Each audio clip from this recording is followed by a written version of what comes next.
Hey there, Internet, it's Katie, and today I'm talking about Remus Lupin, who, by the way, I still refer to as Lupin, despite the fact that he was not referred to that way for the last two books.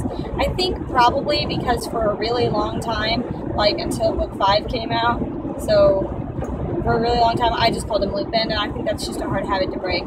Anyway, I think that Lupin is a lot of people's favorite marauder. And it's really easy to understand why. I mean, he's just such a nice guy, treats Harry with so much respect, and is a really, really good teacher, one of the only good Defense Against the Dark Arts teachers Harry ever has, which, as a teacher, I am completely envious of Lupin's ability to keep the class's behavior under control just by being a competent teacher. Because let me tell you, in real life, being a competent teacher does not necessarily mean that the kids are going to think you're awesome.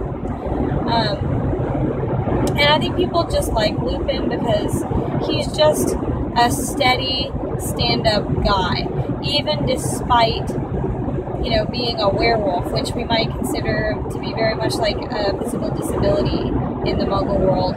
You know, he just perseveres and is a great guy anyway and never gives up on life.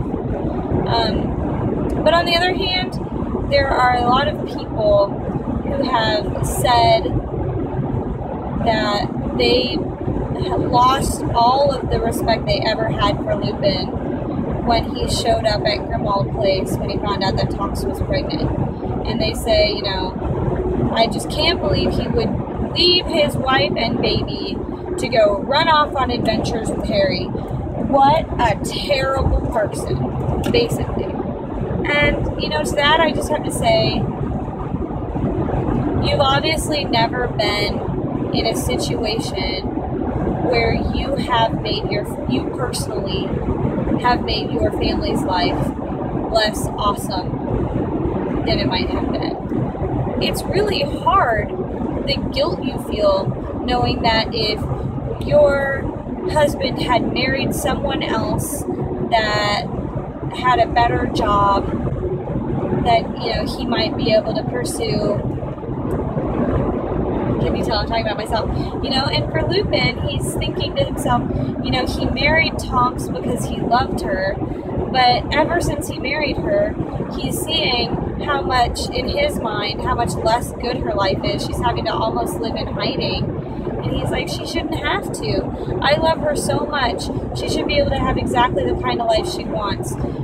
I wish she had never married me. And that's what he's thinking. And he knows she's pregnant, and he's terrified that, you know, he's going to have made his son's life worse too, or daughter's. I guess he doesn't know that Teddy's a boy.